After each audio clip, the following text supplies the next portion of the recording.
The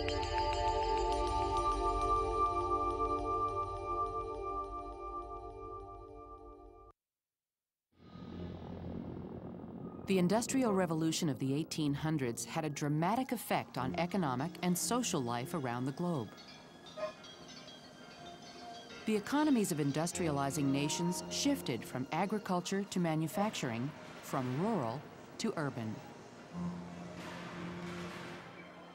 Thanks to innovations in technology, energy production, and manufacturing, factories churned out large quantities of new products at lower prices. Almost overnight, cities swelled to support new industries. Soon, people were flocking to the growing cities, looking for work and a better life. But factory life did not live up to its promise. The workers had few rights. Wages were low, hours were long, working conditions were often unsafe, and unemployment, or worse, was always just an accident away. These harsh working conditions were common at the turn of the 20th century. In 1906, Upton Sinclair published The Jungle, a novel about the American meatpacking industry. At the time that The Jungle was written, the plants were horrible places to work. They were full of violence, they weren't clean, and frequently diseased and dead animals were slaughtered and made into food.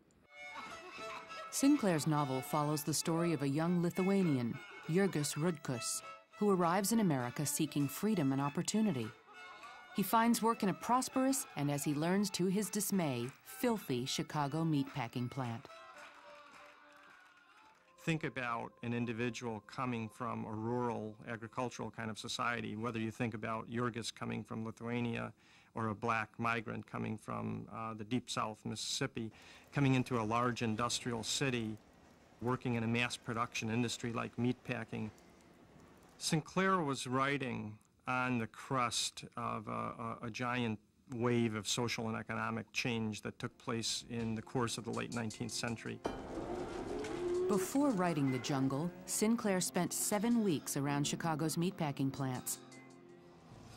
He studied details about the work itself, the home lives of workers, and the structure of the business. Upton Sinclair went into the plants and he saw dead animals being slaughtered. He saw filth all over the plant. He saw products going into sausage that shouldn't have been there. But more importantly, he came out of the plant radicalized by what happened to the workers, how they got chewed up the same way the food did. Sinclair used the horrors he witnessed as the basis for Jurgis's fictionalized story. As Jurgis discovers, work in the plant involves back-breaking labor in unsafe conditions. When a worker becomes ill or gets injured, he's cast aside, and hundreds of jobless men fight to replace him. Workers in the pickling room have their fingers eaten by acid. Cooks live in danger of falling into open vats of boiling meat. It was live or die, sink or swim.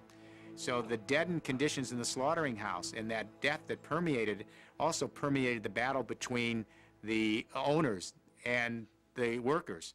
It created this traditional, naturalistic, deterministic story in which human beings, just like the animals that are pulled up the chute in the packing plants, and they are pulled up with this sense of optimism at the beginning, this idea of going to America, becoming successful, leaving behind the problems of Europe, and then they go down just like the animals, and they are processed too. When The Jungle was published, there was a public outcry. Americans were outraged, and they urged the United States Congress to pass the Meat Inspection Act of 1906.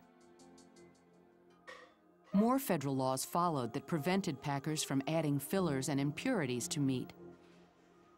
And United States Department of Agriculture inspectors were put in every meat plant in the country.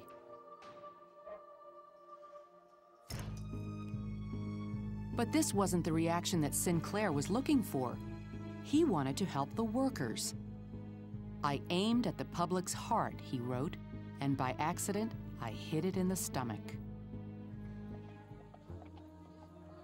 It took decades to improve the working conditions Sinclair criticized in the jungle. The changes came from inside the factories themselves, from members of labor unions making demands of the factory owners. The jungle's pro-worker viewpoint may have been lost on the public at the time, but its powerful message is clear today. It was a microcosm, a look at the 20th century as it was unfolding and all the different battle lines between the rich and the poor, the haves and the have-nots. And in that sense, it's an enduring classic.